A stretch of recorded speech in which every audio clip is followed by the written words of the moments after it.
ലോകക്രമമാകെ മാറുകയാണ്. നമുക്കറിയാമല്ലോ, ഒരു ലോകക്രമം ഉണ്ടായി വന്നതെന്ന് പറഞ്ഞു കഴിഞ്ഞാൽ ലോകമഹായുദ്ധങ്ങൾക്ക് ശേഷമാണ്. വലിയ ശക്തികൾ രൂപപ്പെടുന്നു. ആ ശക്തികൾ തമ്മിലുള്ള ശീതയുദ്ധങ്ങൾ തൊട്ട് ഇങ്ങോട്ട് മൾട്ടി പോളാർ വേൾഡിലേക്ക് വരെ കാര്യങ്ങൾ എത്തി നിൽക്കുന്ന അവസ്ഥ ഇപ്പോൾ അങ്ങനെ ഒരു ബഹുധ്രുവ ലോകം എന്ന് പറയുന്ന സങ്കല്പത്തിലേക്ക് മാറിയിരിക്കുന്നു.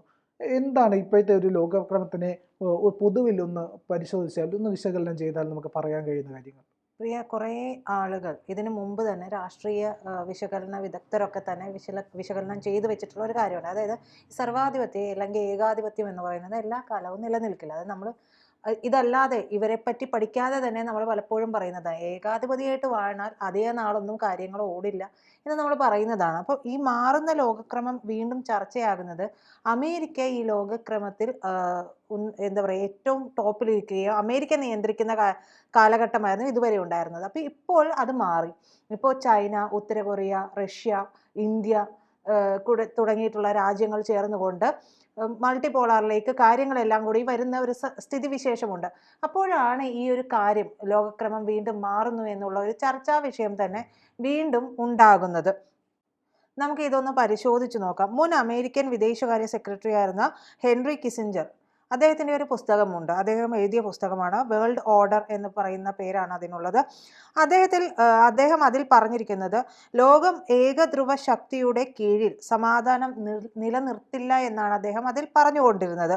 മറിച്ച് പല ശക്തി കേന്ദ്രങ്ങൾ പരസ്പരം സന്തുലിതാവസ്ഥയിൽ നിൽക്കുമ്പോഴാണ് ലോകത്ത് സ്ഥിരതയുണ്ടാവുക എന്നാണ് അദ്ദേഹം പറഞ്ഞിരുന്നത്.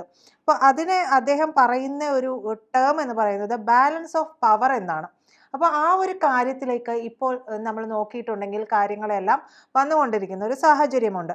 ഇന്ന് റഷ്യയും ചൈനയും ഇന്ത്യയും ഒരുമിച്ച് ചേർന്ന് അമേരിക്കയുടെ ശക്തിക്ക് വെല്ലുവിളി ഉയർത്തുന്നത് കിസിഞ്ചറുടെ ഈ ബാലൻസ് ഓഫ് പവർ എന്ന ആശയത്തിൻ്റെ പ്രായോഗിക രൂപമായിട്ട് വേണമെങ്കിൽ നമുക്ക് കണക്കാക്കാവുന്നതാണ്. അതൊരു കേവലം താൽക്കാലികമായിട്ടുള്ള ഒരു പ്രതികരണമല്ല, പക്ഷേ ദീർഘകാലാടിസ്ഥാനത്തിൽ തന്നെ ഈ ഒരു മാറ്റം, ഈ ഒരു ലോകക്രമം നിലനിൽക്കാനുള്ള സാധ്യത ഉണ്ട് എന്നുള്ളതാണ് മനസ്സിലാക്കാൻ കഴിയുന്നത്. ഇനി മറ്റൊരു സാമ്പത്തിക വിദഗ്ധനും നിക്ഷേപകനുമായിട്ടുള്ള റേ ഡാലിയോ, അദ്ദേഹം തൻ്റെ principles for dealing with the changing world order എന്ന് പറയുന്ന പുസ്തകം എഴുതിയിട്ടുണ്ട്.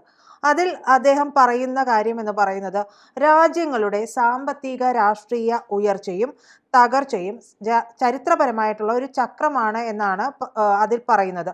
ഒരു ശക്തിയുടെ ആധിപത്യം ക്രമേണ കുറയുകയും പുതിയൊരു ശക്തി ഉയർന്നു വരികയും ചെയ്യുന്ന ഒരു കാലഘട്ടം ഉണ്ടാകും. അമേരിക്കയുടെ സുവർണ കാലഘട്ടം അവസാനിക്കുമ്പോൾ ചൈനയുടെ ഉയർച്ച അതിവേഗം ഉണ്ടാകും എന്നുകൂടി അദ്ദേഹം അതിൽ നിരീക്ഷിക്കുന്നുണ്ട്. ഇന്ന് നമ്മൾ നേരത്തെ പറഞ്ഞതുപോലെ തന്നെ ചൈനയും റഷ്യയും ഇന്ത്യയും ഉത്തര കൊറിയയും ഒക്കെ തമ്മിൽ നടക്കുന്ന ഈ സൈനിക സാമ്പത്തിക സഹകരണങ്ങളൊക്കെ തന്നെയും ശരിവെക്കുകയാണ്, ഡാലിയയുടെ പ്രവചനങ്ങളൊക്കെയും ശരിവെക്കുകയാണ് എന്നാണ് നമുക്ക് മനസ്സിലാക്കാൻ കഴിയുന്നത്. ഇതിനോട് തന്നെ നമുക്ക് ചേർത്ത് മറ്റൊരു കാര്യം കൂടി വായിക്കാം. അത് മാധ്യമപ്രവർത്തകനായിട്ടുള്ള ഫരീദ് സക്രയുടെ ദ പോസ്റ്റ് അമേരിക്കൻ വേൾഡ് എന്ന് പറയുന്ന കാര്യത്തിലാണ് പറയുന്നത്. അമേരിക്കയുടെ സ്വാധീനം കുറയുന്ന ലോകത്ത് the rise of the rest എന്ന പേരിൽ മറ്റു രാജ്യങ്ങൾ പ്രധാന ശക്തികളായിട്ട് ഉയർന്നു വരുമെന്നാണ് അദ്ദേഹം അതിൽ പറയുന്ന ഒരു കാര്യം. അത് നമ്മൾ ഈ പറയുന്ന പോലെ ചൈനയും ഇന്ത്യയും തുടങ്ങിയ രാജ്യങ്ങളൊക്കെ തന്നെയും ആഗോള രാഷ്ട്രീയത്തിൽ നിർണായക ശക്തികളായി മാറുന്ന സാഹചര്യം ഈ പ്രവചനത്തിന് അടിവരയിടുകയും ചെയ്യുന്നുണ്ട്.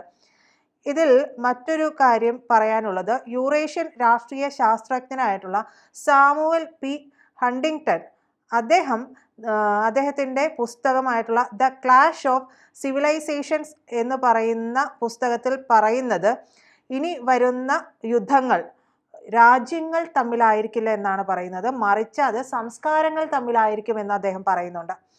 പാശ്ചാത്യ ജനാധിപത്യ സംസ്കാരവും ചൈന, റഷ്യ ഉൾപ്പെടുന്ന കിഴക്കൻ സംസ്കാരങ്ങളും തമ്മിലുള്ള തത്വശാസ്ത്രപരമായിട്ടുള്ള വിയോജിപ്പുകൾ ഇന്ന് കൂടുതൽ വ്യക്തമായിക്കൊണ്ടിരിക്കുന്ന ഒരു സാഹചര്യമുണ്ട്.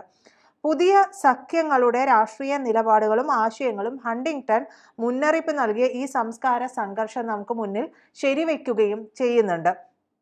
മറ്റൊരു യൂറേഷ്യൻ തന്ത്രജ്ഞനായിട്ടുള്ള Zbigniew Brzezinski the grand chessboard എന്ന തൻ്റെ പുസ്തകത്തിൽ ലോകത്തിൻ്റെ ഭാവി യൂറേഷ്യൻ ഭൂഖണ്ഡത്തിലെ രാഷ്ട്രീയ കൂട്ടുകെട്ടുകളാൽ നിർണയിക്കപ്പെടുമെന്നാണ് അദ്ദേഹം പറഞ്ഞിട്ടുള്ളത്. ഇന്ന് റഷ്യ, ചൈന, ഉത്തര കൊറിയ സഖ്യം രൂപപ്പെട്ടതും മധ്യേഷ്യയിലും കിഴക്കൻ യൂറോപ്പിലുമുള്ള അവരുടെ താല്പര്യങ്ങളും ഈ പറയുന്ന പ്രവചനങ്ങൾക്കെല്ലാം തന്നെ അടിവരയിടുകയും ചെയ്യുന്നുണ്ട്.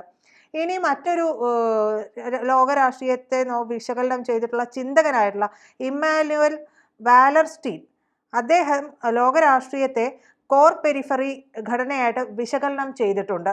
അദ്ദേഹം പറയുന്നത് സാമ്പത്തികമായിട്ടും രാഷ്ട്രീയമായിട്ടും ശക്തരായിട്ടുള്ള കോർ രാജ്യങ്ങൾ ദുർബലരായിട്ടുള്ള പെരിഫറി രാജ്യങ്ങളെ ചൂഷണം ചെയ്യുന്നു എന്നാണ്. പാശ്ചാത്യ രാജ്യങ്ങൾ ഈ കോർ സ്ഥാനത്ത് നിന്ന് പിന്തള്ളപ്പെടുമ്പോൾ ഏഷ്യൻ ശക്തികൾക്ക് പുതിയൊരു കോർ രൂപീകരിക്കാൻ കഴിയുമെന്നാണ് അദ്ദേഹത്തിൻ്റെ സിദ്ധാന്തം പറയുന്നത്. ഈ സിദ്ധാന്തം ശരിയാണ് എന്നുള്ളത് ഇന്നത്തെ സാഹചര്യം നമുക്ക് മുമ്പേ പറഞ്ഞതുപോലെ തന്നെ നമുക്ക് വ്യക്തമാകുന്നുണ്ട്. ഈ ചിന്തകരുടെ എല്ലാം തന്നെ കാഴ്ചപ്പാടുകൾ നോക്കിയിട്ടുണ്ടെങ്കിൽ നമുക്കൊരു കാര്യം വ്യക്തമാണ്. ലോകം ഒരു പുതിയ ബഹുധ്രുവത്വത്തിലേക്ക് നീങ്ങുകയാണ്. ഈ അമേരിക്കയുടെ ഏകപക്ഷീയമായിട്ടുള്ള ആധിപത്യം ഇല്ലാതെയാകുമ്പോൾ പല ശക്തി കേന്ദ്രങ്ങളും ചേർന്ന് ലോകത്തെ നിയന്ത്രിക്കുന്ന പുതിയൊരു ബാലൻസ് ഓഫ് പവർ രൂപം കൊള്ളുന്ന സാഹചര്യം ഉണ്ടാക്കുന്നുണ്ട്. ഇത് ചരിത്രപരമായിട്ടുള്ള മാറ്റമാണ്. അതനുസരിച്ചിട്ട് പുതിയ വെല്ലുവിളികളുമൊക്കെ ഉണ്ടാകും. ഇതുവരെ അമേരിക്ക ഭരിച്ചിരുന്നു. ഇനി ബൈപോളാറിലേക്ക് കാര്യങ്ങൾ വരുമ്പോൾ, ബഹുധ്രുവത്വത്തിലേക്ക് കാര്യങ്ങൾ വരുമ്പോൾ അതനുസരിച്ചിട്ടുള്ള മാറ്റങ്ങളും സാഹചര്യങ്ങളെല്ലാം മാറുകയാണ്. അപ്പോൾ പൊതുവായിട്ട് എല്ലാ കാര്യങ്ങളിലും എല്ലാ സഹകരണങ്ങളിലും ഇത്തരത്തിലുള്ള മാറ്റങ്ങളുണ്ടാവും. അമേരിക്കയുടെ മാറ്റം എന്ന് പറയുന്നത് നമ്മളിപ്പോൾ കണ്ടുകൊണ്ടിരിക്കുന്നതാണ്. പ്രത്യക്ഷത്തിൽ നമ്മൾ കണ്ടുകൊണ്ടിരിക്കുന്ന ഒരു കാര്യമാണ്. അമേരിക്കയുടെ നയങ്ങളോട് തന്നെ അമേരിക്കൻ ഈ പറയുന്ന രാഷ്ട്രീയ തന്ത്രജ്ഞർക്കും നയതന്ത്രജ്ഞർക്കും മുൻ സുരക്ഷാ ഉപദേഷ്ടാക്കളും എല്ലാവരും തന്നെ അമേരിക്കയുടെ നയങ്ങളെ വിമർശിക്കുന്ന ഒരു സാഹചര്യം നമ്മൾ കാണുന്നുണ്ട്. പക്ഷെ അത് മാറ്റാനായിട്ട് ഇപ്പോഴത്തെ പ്രസിഡന്റ് തയ്യാറല്ല. ആ പ്രസിഡന്റ് തയ്യാറല്ലാത്തത് കൊണ്ട് എന്ത് സംഭവിക്കുന്നു? അമേരിക്കയുടെ സർവാധിപത്യം അവിടെ തകരുകയാണ്. അതായത് ഒരു കാരണഭൂതൻ ഉണ്ടാകുമെന്ന് പറയൂല എല്ലാത്തിനും.